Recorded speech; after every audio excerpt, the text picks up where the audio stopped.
Hello, everybody. Good morning. It's Friday morning, and we're joined by Ince. How you doing, Paul? Yeah, I'm good, mate. I'm fine, thank you. Just got back from Switzerland yesterday. Had a couple of days out there with Amiga, who invited me out there to play in the Pro-Am before the European tournament. Fantastic couple of days. Took my son Daniel, who plays off one, so we got some golf out there. A little bit worse for this morning. Long trip back, so but great to be back, Marky. Great to be back. Well, you've come back into quite a lot. I mean, you used to play for Wolves, so we're going to talk about that. We're going to talk about Southampton. We're going to talk after that. The transfer window. We're going to start off with something that many of us yesterday didn't want to be talking about, but we're talking about because Manchester United legend Cristiano Ronaldo is going to sign, as we sit here now, is going to sign for Manchester City.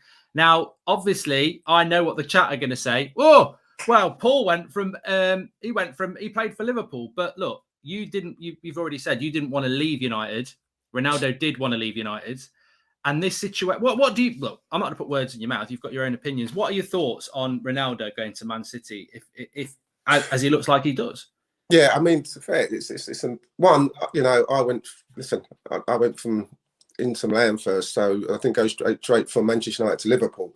So I never would have done that. That could never have happened.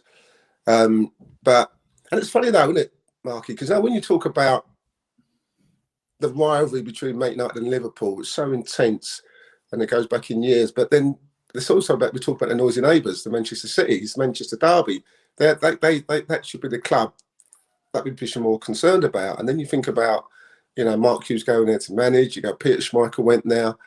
You know, nothing gets said about it. So, you know, it doesn't seem like such a big a deal to go from Manchester United and then eventually start playing for Manchester City. But this, I mean, I heard about this news a couple of days ago. It was just rumbling. And I thought, no, don't be so stupid. Surely not. Don't make sense. But as we sit here now, as you said, Marky, and it looks like it's gonna get done. I'm not sure whether it's the whole thing about the deal, whether it's players going the other way or if it's just a £25 million they got to stamp up for him. But it's a massive story, and it coincides with obviously Harry Kane coming out, you know, 2 days ago saying he's committed himself to Spurs. Yeah. So I think from a commercial point of view, it makes sense. You know, we talk about the effect that Lionel Messi had at PSG. You know, we saw the crowds queuing around the shops just to get his shirt. You know, so from that point of view, I can see where City are at. Well, they've got no fans. I mean, they have got fans, but they don't have the fans United and Liverpool have. This is going to, you know, forget Ronaldo. They're going to literally boost their fan base by millions as soon as they sign him. Yeah, sure. All over the world. Everyone been able to buy Manchester City Ronaldo R7 shirts. So from that point of view, it's probably maybe a bit of clever business. From a playing point of view, I'm not too sure. You know, as I said, we're talking like he's 35, 36 now. Yeah. Listen, you know, it's funny because I saw him the other day playing in Serie A. And he scored a header, but it was cancelled. VAR cancelled in the last minute. He didn't play. He didn't start the game. He said he didn't want to start the game, and he came on the last 15 minutes and scored. And he took his top off, and he was fucking ripped. You know, just like he was 18, 19. So from a body point of view, he looks great. But we're not getting a Ronaldo that came to Manchester United many years back. You know, we're not getting a Ronaldo who wants to run around and beat one or two players. He's just a natural goal scorer. He just stays in the right areas. He can score all types of goals, left foot, right foot, headers. He'll be taking all free kicks. That'd be interesting when it comes to free kicks. Who takes it, him or Kevin De Bruyne? So things like that, people don't think about, Marky, you know? Where do you sit on that? Because I think you made a great point there. And I'd put it down in my notes anyway to bring it in. Whatever happens here, we got the best Ronaldo. City can laugh and they can take the piss out of us, which they are. But we got the best Ronaldo because that Ronaldo at United and a few years at Madrid was the best Ronaldo. We had the best Ronaldo. And for me, he's still a legend. And I'm not going to call him shit just because he's turned his back on United because I think that's petulant. But he has and will lose. And when he comes to Old Trafford, he is going to get... It's different, isn't it? Because as you said, you know, with yourself, you went from Inter to Liverpool. There was a bit of a needle there between you and United in 99. I remember it. But he's going to walk into Old Trafford in front of 75,000 fans in a Man City shirt. And look, Man United fans don't like Liverpool. Liverpool don't like United fans. But there's very big similarities, history. There's not. I wouldn't call it respect, but we both know we're big clubs. With Man City, United fans just think, well, yeah, you're a City rival who got lucky. You won the lottery, and now you're just trying to buy everybody else's history to make your own history, which is fine. There's no rules stopping them doing that. But where, in relation to your player yourself, Ronaldo, is he? Why is he doing it? Do you think? Why is he going to Man City, knowing, and his relationship with Sir Alex is unbelievable? So he's not a stupid guy, is he? He knows what he's doing, and he's basically making that decision. Yeah, and that's what makes it strange, because listen, I'm sure, excuse me, there was many options Ronaldo could have gone to. I mean, there was talk about him going to PSG, whether that would have worked with Messi. I don't believe they got on, even though, whether if he went to PSG, he wouldn't be the main man. So I think wherever he was going to go, he had to be the main man. But to choose Manchester City, I think there could have been more options there. He's not chasing the money market. Let's be honest. He's got enough bloody money. So it's not a case that he's chasing the money. Do you think City's his only option though? Because some people are saying that. Because when you think about it, you've just said PSG. Apparently, and also I was going to ask you about this. Apparently, United have said no to him twice. They said no when he left Real Madrid. So we want loyalty, but the club don't want him. Yeah, but this is the thing. As much as fans can, like in my situation, where fans we talk about loyalty. I was always loyal to Manchester United, and yet sometimes the club wasn't loyal to me. By agreeing a price with Ince Milan behind my back. That's not loyalty. That's not loyalty that I deserve. He's worked sweat and blood for 6 years. So it works both ways. So as far as I'm concerned, listen, Manchester City might have been the only club. Pep's come out and said that he's only going to be there till 2023. Maybe Ronaldo thinks I want to work with Pep. I want to spend the last 2 years of my career working with Pep. He could have gone to Qatar, he could have gone to China, he could have gone to MLS. Like Higuain's and Tweedy, he could have gone to all those places, but it must be something to do with working with Pep, one of the best managers in the world.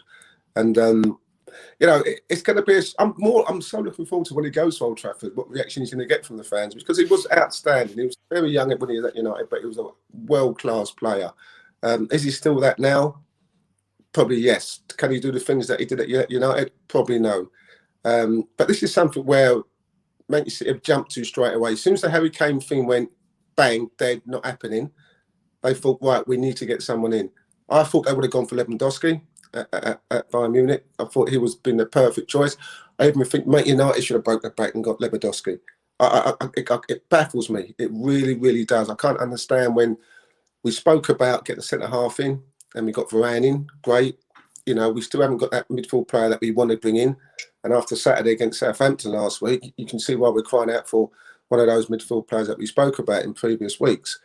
And then we spoke about a centre forward, someone who can put the ball in the net weekly. And we haven't addressed that, So when you've got someone like Lewandowski out there who says he wants to leave Bayern Munich, and we've not even kind of touched base with that Man United or even City. So to go and spend that much money on Ronaldo, and his wages are going to be astronomical, as we know. How does that sit in with the rest of the players? How does that sit in with Kevin De Bruyne? The top Gundogan, all the top world-class players they've got there. And this is what people don't really see. There can always be kind of animosity in change rooms because people know what players are on wage-wise. He's on more than me. Why is he on more than me? And that can be a problem. Yeah, I think that.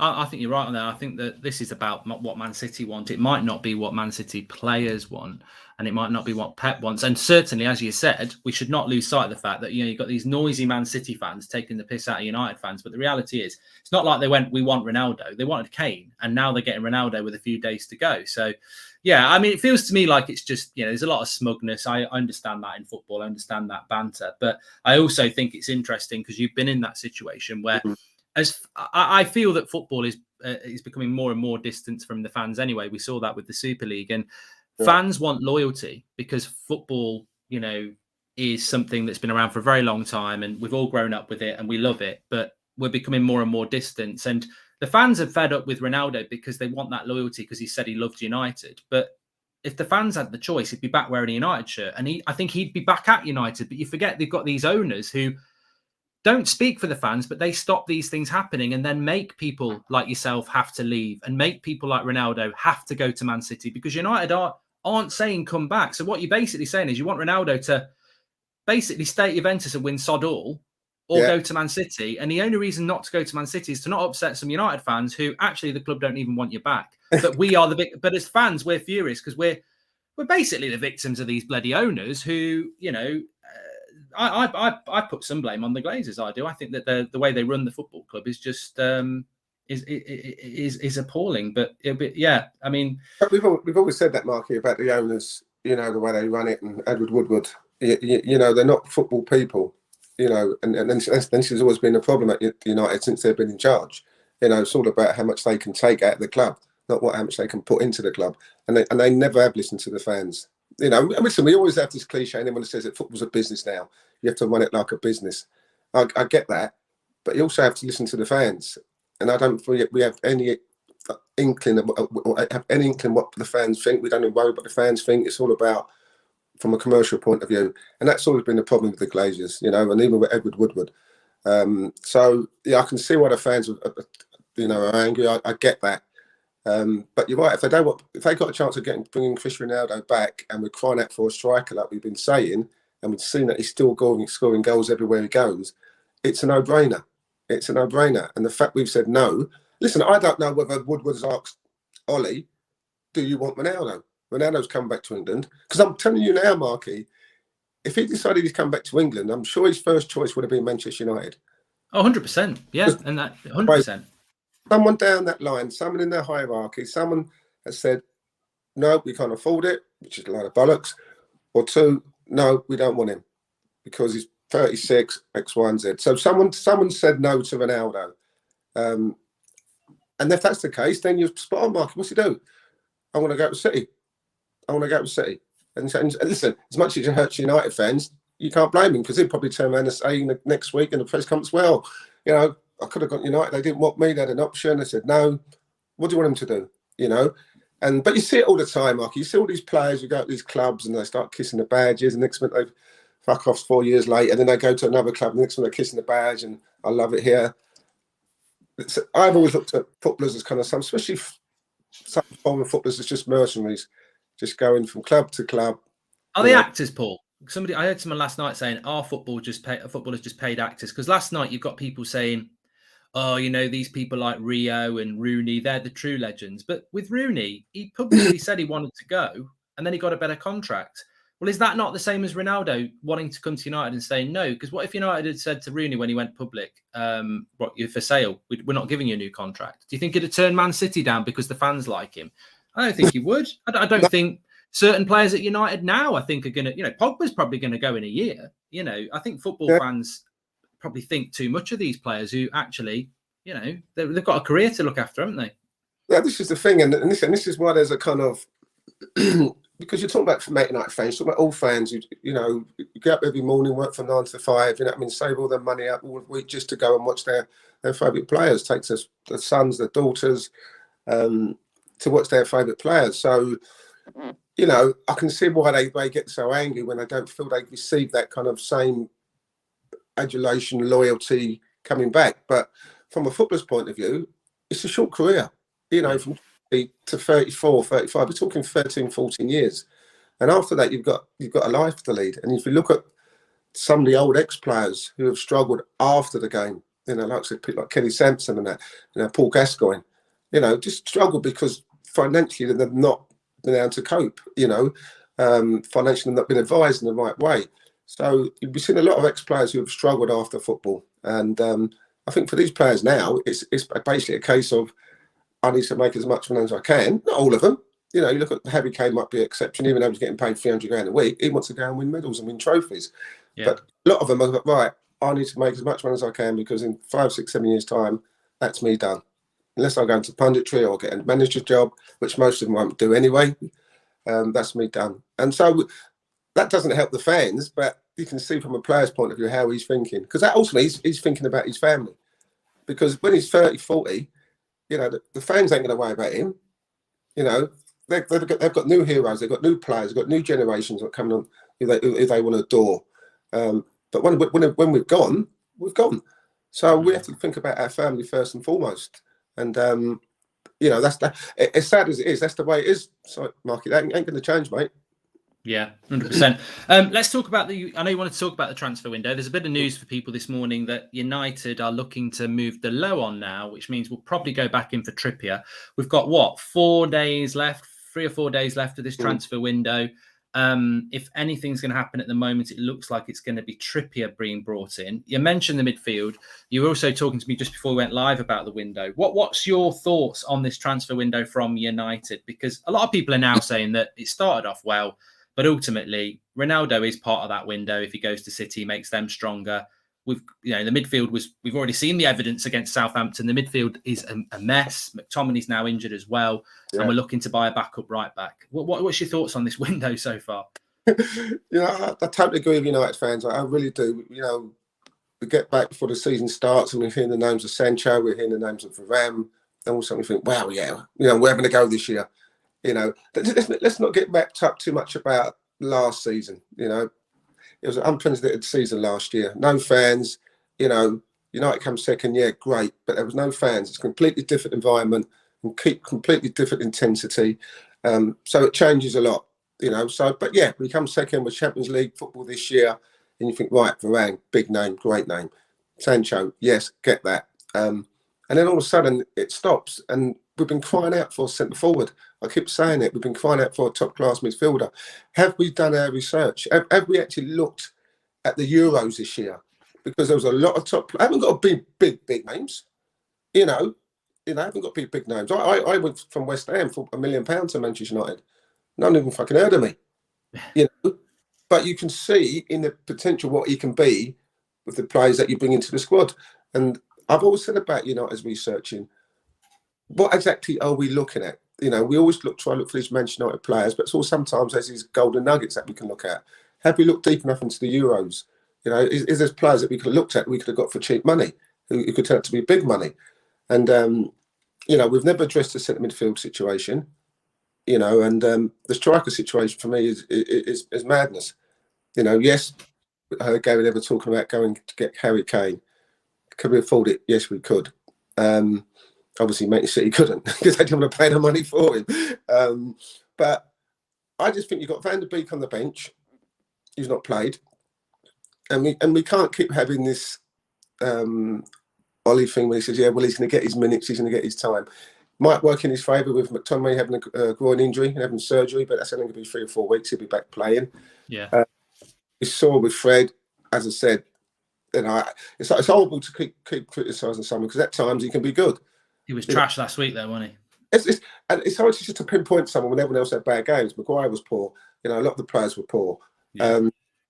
But I was maintaining the engine room's so important in these games, especially when you go and play away. You've got to take control of the engine room. And if you do that, you'll win games. And we never did that. And we've also said it, Keeney said it, we need a midfield player. We need a top-class midfield player. We haven't addressed that. And the same up front. Now, I have this kind of feeling, why are we going for another right back? I don't get it. I really don't get it. Wan-Bissaka, steady Eddie. He's not going to be your attacking fullback and, flying down the wing. Trippier's not that neither.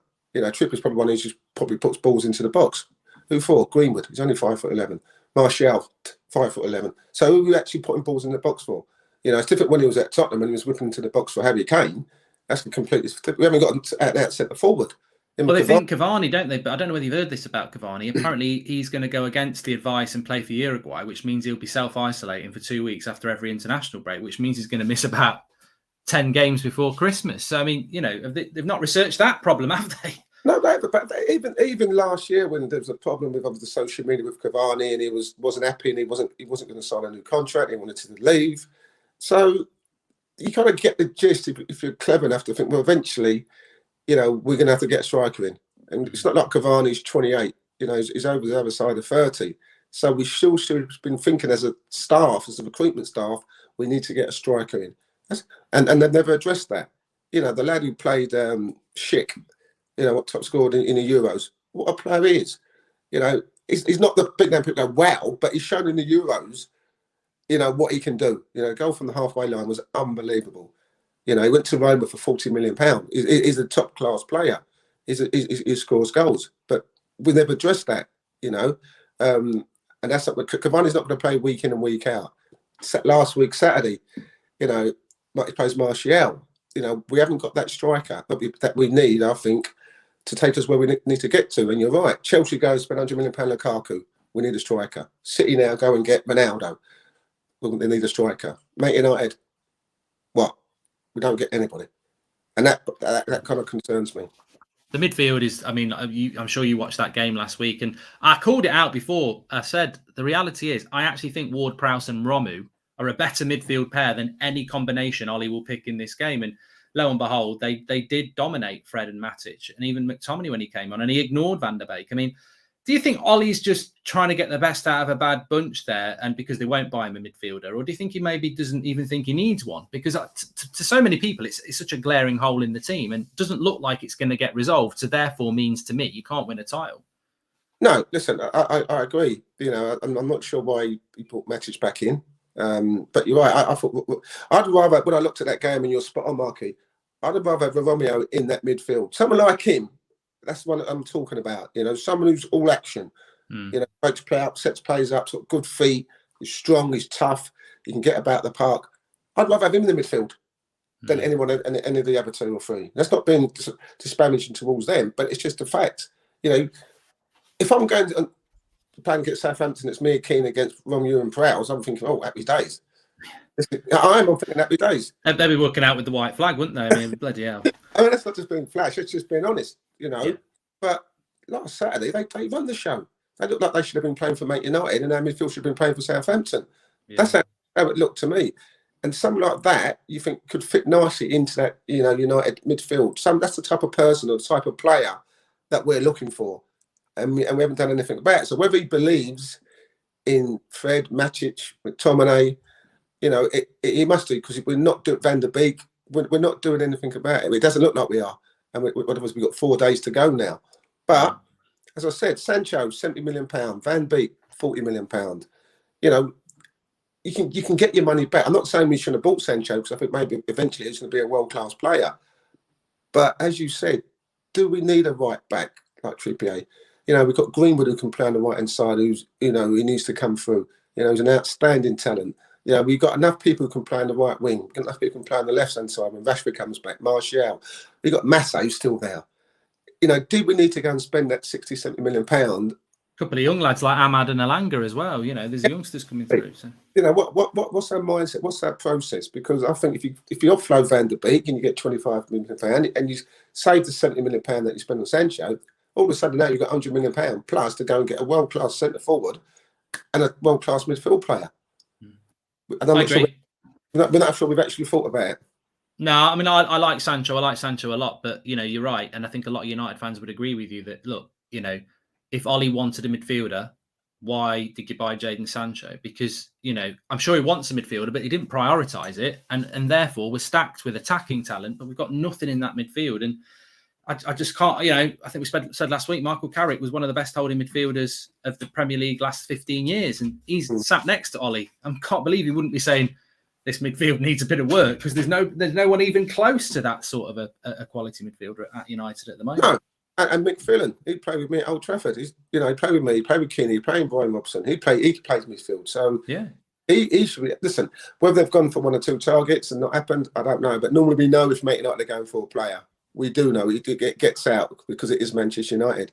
And maybe you're right, maybe you haven't prioritised. Why would we go for a right back in Trippier? Yeah, top player, but you know, he's not a backup. He's not coming from league champions of Spain to sit on the bench at Old Trafford. No, he's going to bench a £50 million player that Ollie bought himself. It doesn't make sense. Doesn't make sense. So what happens to Wan-Bissaka? Or as I said before, is he going to try and play for it at the back? I don't know. Yeah, good point. If they're going for Trippier, it looks like he wants that option of playing Wan-Bissaka as a side centre half with Maguire and Varane. I've got that in my head, Mark. For some reason, I can see it. And if he goes with Trippier, that's got to happen, because there's no way Trippier will agree to come to Man United if he's not going to play. It doesn't make sense to me. I'll tell you what, it doesn't make sense to me to buy Varane and then put him in a back three. You know, he's one of the best centre backs in the world. You play with two, don't you? But you know, who knows what's coming. We'll talk about Wolves. Obviously, you finished your career at Wolves. We'll talk about Wolves against United at the weekend because I think that could be a very interesting game. But you did want to talk about a little bit about, well, it was Bruno, because we were saying that, you know, Maguire had a bad game last week. We lacked leadership, and there's something about Bruno that you've picked up on that's, you know, you feel he's got to sort of rein it in, and someone's got to take a bit of control of that team. Yeah, I do, and I think, listen, don't get me wrong, Bruno is a wonderful, wonderful player, and you know, I can't say enough about him for what he's done since he's come to Manchester United. He's been, you know, sensational. But I've kind of noticed last season when he's not played well or not been in the game, and I saw it again last week against Southampton. You know, it was non-existent. Listen, it can happen. It can happen where, you know, I've had many bad games all my career, but I still have an effect on the team from a leadership point of view. You know, still make sure players around me. Me and Keeney always just say to each other, listen, if we have a bad game, make sure people around you play well to cover up how bad we're playing. That's what we always used to say. And I just thought, when you talk about leadership, yeah, Maguire wasn't great. And you talk about leadership in Fernandes, I just seen a lot of things where he keeps trying to win fouls, and if he doesn't get them, he starts whinging and going up into front of the referee's face to try. And I'm not sure whether he's trying to cover up that he's not having a good game, but I've seen it 4 or 5 times last year, and sort of again against Southampton.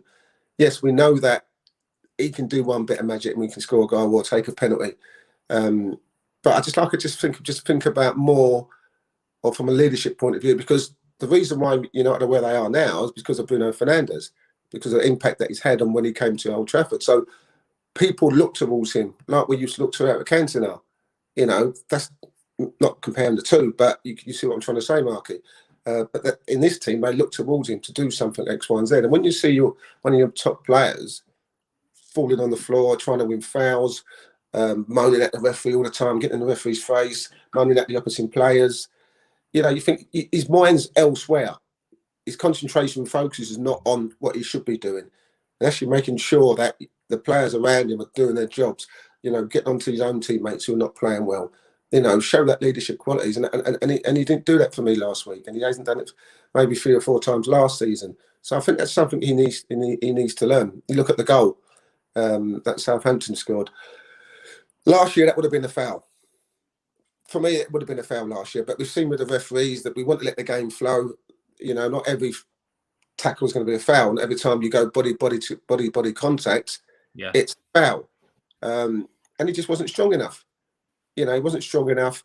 And sometimes that's because your concentration levels and your focus is not right on that specific day. And that's what I saw. And, you know, I'm glad it happened. I really am glad it happened, because that should be a telltale sign to Fernandes that he needs to be stronger. You know, it's not all about, I get it, he's a wonderful player, he scores great goals, free kicks, I get that. But when you're in that midfield, not everyone's going to be like Fernandes. Someone's going to be like Romero, someone's going to be like Ward-Prowse, where they're going to get in your face, where the manager's going to say to him, listen, get up his arse, don't allow him any time on the ball. As soon as he gets on the ball, bang. You know, make him feel comfortable, make him think, well, you can't touch me, you can't do this. Well, we can, because the games are changing, and we saw that against Southampton. And he's got a kind of, you talk about that, and I think people will say, "Oh, I remember Ince having a go at the ref, and I remember Keno having a go at the ref." Yeah. But I might have read this wrong, but in that situation there, I remember the ball that Fred plays is not a good ball. It puts Bruno under pressure. It's in the air, and he should do better, but he gets fouled, and then they score, and he's in the ref's face. Am I right in thinking if that's you or Keane or Ince or Bruce or anyone else, you'd be going back to Fred, and your frustration would be with him to get the team up by saying, look, because, you know, moaning at the referee, the goal's gone. He's not going to change his mind. But actually, there is, you know, you've either made the mistake by not doing that better, or the pass from Fred's actually put you in trouble, in which case I certainly remember Keane would have been at Gary Neville, wouldn't he? He would have got that fucking passes, you know, and that's the leadership you're looking for, maybe. Yeah, definitely. Yeah. I can't just point at Hernandez, for sure. I think absolutely bang on the money there, Mark. Yeah, it was a sloppy pass. You know, it was, listen, it almost set us in the wrong area because he was out wide. You know, it wasn't like it was the centre of the park. It was slow, wasn't it? It was like a bouncy pass, which is always going to allow a defender to get at you, isn't it? It's not quick enough. It was exactly a pass that kind of summed up the United performance, where they were. Everything was sloppy, everything was slow, everything was lethargic. You know, there was no pass appreciation. You know, yes, if that ball comes into me, I deal with it. Yes, if it's Roy Keane or Patrick Vieira, we deal with it. We're strong. We get our body in front, and they have to make a foul. Yeah. But I think that goal just epitomises the Man United performance, because everything was slow, you know, and there was no quickness, there was no intensity to it. And maybe we thought after Leeds, you know, we could go there, it'd be easy, you know, and it wasn't. It absolutely wasn't. So I just think you're probably spot on, Mark. Yeah, Fred would have been absolutely caned, you know, but they've got to learn from it. They've got to learn from it, and that's about improving as a player. Whether Fred will learn from it, I don't know. But I just like to see Fernandes probably more so. Just when he's not playing well, don't keep trying to throw yourself on the floor. Don't try and keep getting the referee's face. Yeah, I did that. Keane did it. We all did it. But we still played well while we was doing it. Yeah, it was not like, and if we weren't playing well, as I said, we'll make sure everyone else around is playing as well. You know, it can't be just about Fernandes. If I'm not playing well, that's it now. I'm not playing well today, so that's it. No, leaders have to make sure that everybody else is in position, you're doing the right things. And that's something he will learn as he goes on. And that's something like the likes of him and Maguire you need on board. It would be different when Varane's there, I'm sure. You know, you're talking about cup winners, Champions League winners, you're talking about everything. You're talking about another leader that can only help Manchester United. So it's just something that I think Fernandes needs to look at, you know, himself, and just think, well, listen, you know, I can't keep wasting my energy and focus on trying to win fouls and, you know, moaning to the referee. And Fred's always alongside him. They're like double duo, aren't they? You know. Yeah. But it's funny. I feel like going to Fred. You know, it's like when he goes and stands near a free kick. What are you doing for? Do you want to take a picture? You ain't taking this. Get out. You know. Get away. The amount of time you see a free kick of Fernandes as Fred's there, and I'm thinking, well, is Fernandes going to step over it and Fred's going to whip it over the top of the wall? It don't happen. But we do keep going on about Fred. But listen, no, I think it was more than that, wasn't it, last week? It's more than that. You can't. It's easy. Sometimes fans, they have a certain player that they want to have a go at all the time. Yeah. And it's just like England when in the Raheem Sterling thing. You know, everybody wants to say he shouldn't be in the side. He shouldn't be in the side because the rise of Phil Foden and all that stuff. And he showed again. You know, and the Euro's just gone. Like, he was the main man for England. But every fan has someone that they think shouldn't be in the team. And you know, whether you play well or not well, they're always going to. If you get beat, his name's always going to come up. And it's unfair because there was a lot of worse players probably in the park. Just happened that Fred seemed to make the worst mistake in the ball that he played. I think with you know, obviously United, we'll talk about Wolves now and the game coming up on the weekend. But I think with United, obviously they bottled the Europa League final. We've come second a few times. We've lost a lot of semi-finals. It's always levelled against United that they just don't have that killer instinct. And when I look back at the teams you played with, and then after you'd left, you know, the Keane teams, and then even the teams with Ronaldo towards the end and Rooney, there was always a bit of a bite in the team where sometimes you'd look at Ronaldo and Rooney and think they're not getting on, or you'd look at, you know, Keane and Schmeichel, they're not getting on, or, you know, and I was too young to remember in your team, which is what I was going to ask you. But, you know, we see United, it's always this, we seem to value, they get on so well. Look at Pogba and Bruno, they get on so well. Is that something, you know, when you played, is it sometimes having a little bit of a needle, you know, a bit of, you know, we know that Cole and Sheringham didn't get on, and yet they won a treble together. I mean, I don't know the dynamics of United. For all I know, you know, Pogba might dislike Harry Maguire. I don't know. But the reality is, when you were playing, you know, were there arguments that were going on amongst players that sort of drove you on, or can that be counterproductive? Is it better if you all get on? No, I agree. I remember having lunch a few years back with Dennis Wise, and you know, he said he had to go at a player at Chelsea, big name player, and he said, and he didn't like it. He didn't speak to him for the rest of the season. But they still wouldn't have won the championship. And our team in 93, 94, you got to remember, we've got big characters there, Mark. You know what I mean? We've got big names, big characters, people who are very opinionated, people who would fall out. And listen, don't get me wrong, in our time, you know, there was fights on the training ground, there was fights in the changing room, there was fights with the manager and the staff. You know, there was a lot of things, and there was a lot of things that happened where you'd fall out with players, but you'd fall out for about an hour, 2 hours. You know, you wouldn't take it to the extreme where you wouldn't speak to them again, or it'll upset the apple cart, or the environment would be frosty in the changing room when you walked in. If you had a fight on the football pitch, it'd be sorted out in the changing room. The leaders would go, right, bang, put it to bed, let's move forward. And that's how we did it. And yeah, we all didn't go out for dinner every time with everyone. You know, we all had our kind of certain groups, you know, depending on what area we lived. I used to spend a lot of time with Schmeichel and Stevie Bruce, buying gigs. But I didn't go out with Dennis Irwin and, you know, Paul Park all the time, you know. But when it came to a function, when it came to going for a drink on the Tuesday after training, everyone was there. Everyone was there. Nowadays, doesn't happen. You know, you even talk about Christmas parties, and you think the Christmas party lads, I guarantee you'll get about 20 excuses. Oh, I can't go. I've got to go here. I've got to go here. You end up with about 6 or 7 people going to a Christmas party in today's world. In our world, everyone was there. In our time, everyone was there. So as much as there was a lot of argument and, you know, people disagreeing with what other people thought, we never let it affect what we were trying to do, you know, and it never got to the stage where it affected the kind of spirit and camaraderie and the concentration and focus on where we had to go and what we had to achieve for the club and for the fans.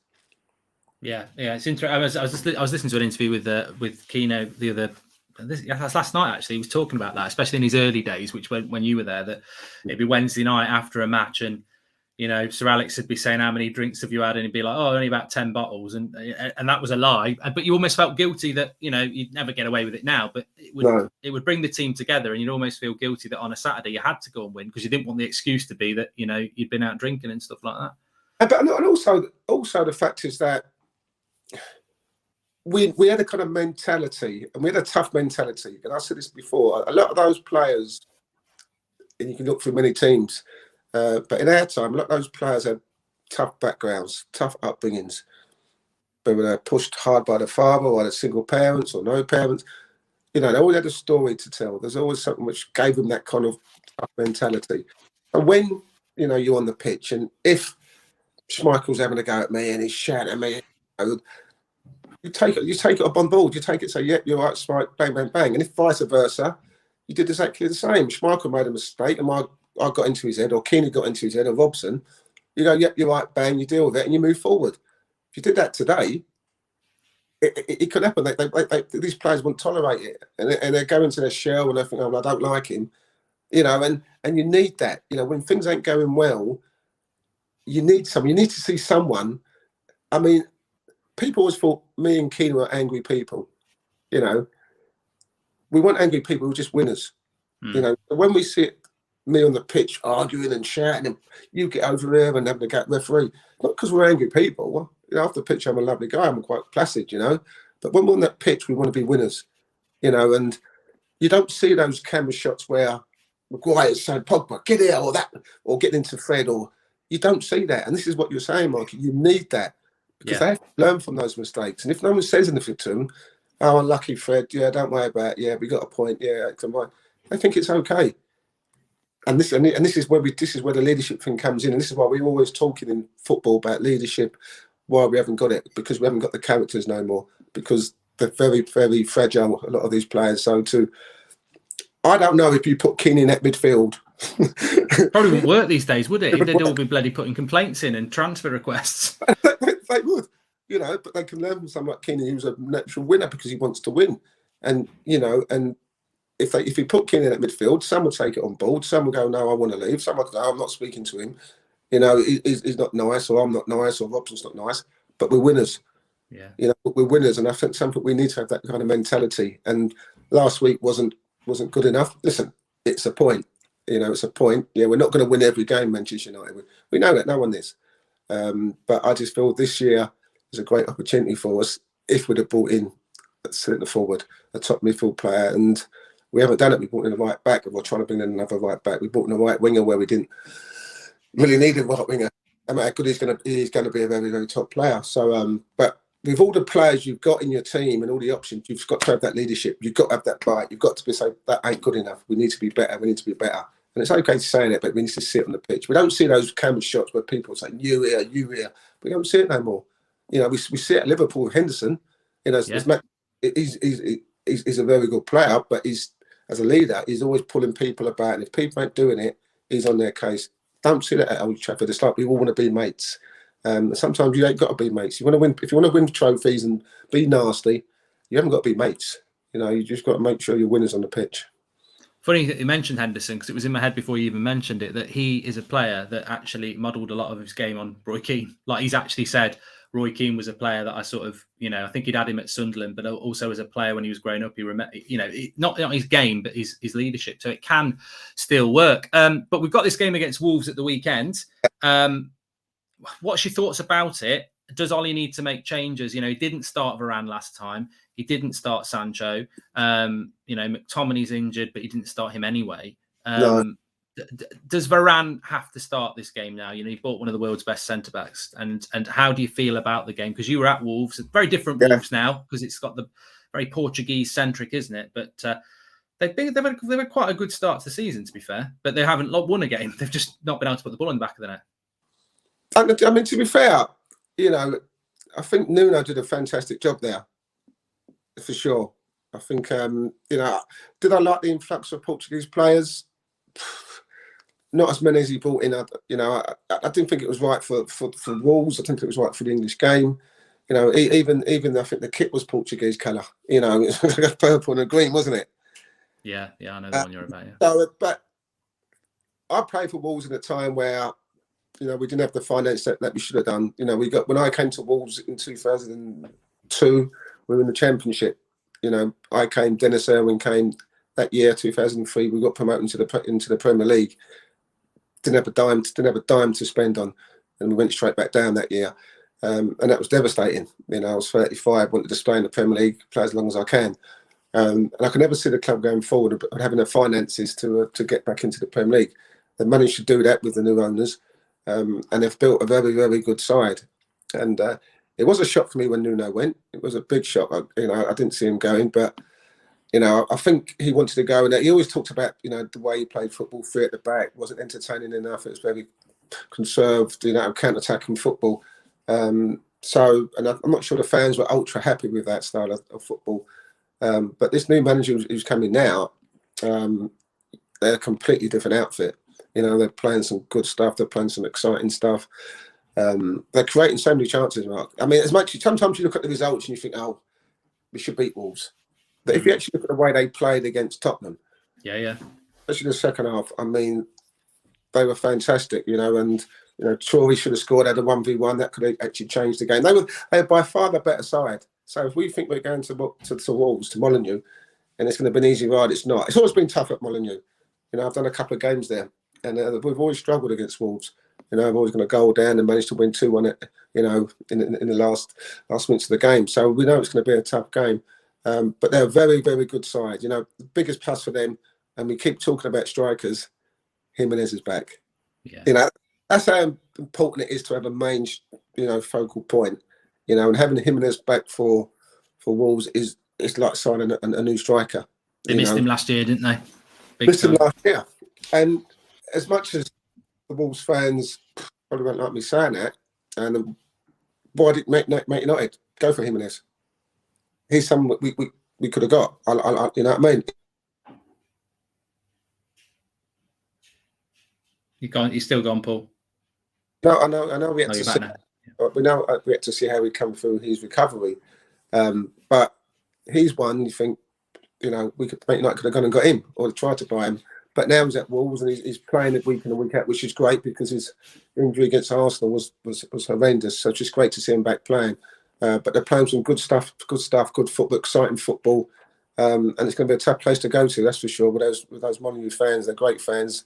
You know, I played 2 or 3 years with them, so they're fantastic fans. And it's just great to see him back in the Premier League, Mark, because I've been around Wolves fans when things was on the floor, you know, and even around the town, and the people were just so negative. And, you know, but now they're back in the Premier League where they belong. You can see the buzz around the city, around the town, and it's great. And you know, the football they're playing is exciting football, and you know, it's going to be a tough game. And also, it's a game that, you know, we spoke about it before the start of the season. United have got a challenge for a title this year. You're not a title challenger, even after 3 games, if you've only taken 5 points from Southampton, Wolves and Leeds. So it's a must-win game for United, really. It's not, which is, you know, respect to Wolves, because you can't expect to go and beat Wolves. But Ollie's, with that Southampton result, he has... I know how the fans work. Obviously, I do a fan channel. I know even if it's a 3-3 draw and it's a great game, people will still think, wow, it's fucking 4 points drop from 2 away, you know. So he's got to win, hasn't he? Which I think it could be. I don't know which way you think it's going to go. Was going to be my question. He's got to win. One thing's for sure, you know, I'm still on this kind of, when I watch United, what I'm going to get. I'm still like, am I going to get Leeds this week, or am I going to get Southampton this week? You know, I think United fans are still kind of, and that's me included, unsure what we're going to get on the day. Yeah, and I think if it's like Forrest Gump and his box of chocolates, isn't it? You never know what you're going to get. Exactly. You know what you're going to get. You know, when we used to play back in the day, you know what you're going to get from City. You know, even if they get beat, you know what performance you're going to get. Same with Chelsea. But United, I just think we go from one extreme to another. We go from looking like title leaders to looking like mid-table team. And I've been saying this for the last 2 or 3 years. Man United have been so inconsistent, you know, where they'd be great for 4 or 5 games. And listen, we talk about the away record. You know, it's a fancy. I can't give a monkeys about the away record, to be honest, Marky. I think it's just a typical where we are in football stats type of thing. And, you know, if you do that, bollocks to that. We want to win trophies. You know, and also most of that was in empty stadiums. It's not away matches, really, is it? Some people with draws and all that. So I'm thinking, fuck all that. We just want to win the title, you know. And if you're going to win a title, you've got to go to teams like Southampton and Wolves and pick up 3 points. And you're right. If Chelsea win and all of a sudden the gap appears, and the next before you know it, you blink and you're 7-8 points behind them. Yeah. In like 7-8 games, we can't win a title. And this is what happens. So you said Sunday's going to be a massive game for us. And it's going to be a tough game. I think they're playing some decent football balls. I think they're creating chances, not putting them away. But, you know, I don't know. If I had some money, I wouldn't say we're going to get Man United and win the game. You know, I wouldn't do that because I'm unsure what we're going to get. I'm not sure what team he's going to play. You know, he bought Martial in last week, and I didn't really get that. You know, I really didn't get that. And he bought Matic in. Obviously, McTominay can't play on. He's out for a while. So what does he go with? Does Van der Beek get a chance? I hope so. Is this the day where we say, well, Van der Beek's going to get his chance? I hope so, but you know, he didn't give him 1 minute. He brought an injured McTominay on against Southampton, who we know was carrying a groin injury. I mean, it just says everything, doesn't it? You know, this guy's got to be made accountable for this. You know, if I'm an owner of a football club and I've said, well, I want £40 million to buy Van Beek from Ajax, who's been outstanding, and he doesn't even fucking play. As an owner, I'm asking questions. Yeah, we brought Lingard on as well. Lingard, who's just had COVID, been on loan at West Ham, wouldn't give him a kick last year. Still, so you can't have it both ways. There's a midfield slot. I'm going to bring injured McTominay on. There's an attacking midfield spot. I'm going to bring Lingard on. What position is Van der Beek then? Why is he here? Yeah, exactly. What have I done with my £40 million that I'll just give you to go and buy? Yeah. And these questions will be asked if you don't keep winning games. Unfortunately, it's Manchester United. You can't get away from it. This is Manchester United. And if you're not playing players who should be playing, then either sell him, you know, or play him. Because as an owner, I'm thinking I'm just wasting £40 million on the player, paying him 80 grand, 100 grand a week. Yeah. And get on, as you said, in injured McTominay, and then Lingard, he looks like he's going to go to West Ham. Yeah. It's madness. Well, look, it's been an absolute, it's flown by actually. An interesting chat yet again with you, Paul, and thank you very much for coming on. You won't commit to a win at the weekend, but I think that's probably quite an intelligent analysis, because I think Wolves will probably go and beat them 4-0 now, hopefully. But I think it is a dangerous game against Wolves. Yeah, it's a dangerous game, and listen, I love the Wolves fans. You know what I mean? So I'd always bench when it comes to this result, because the Wolves.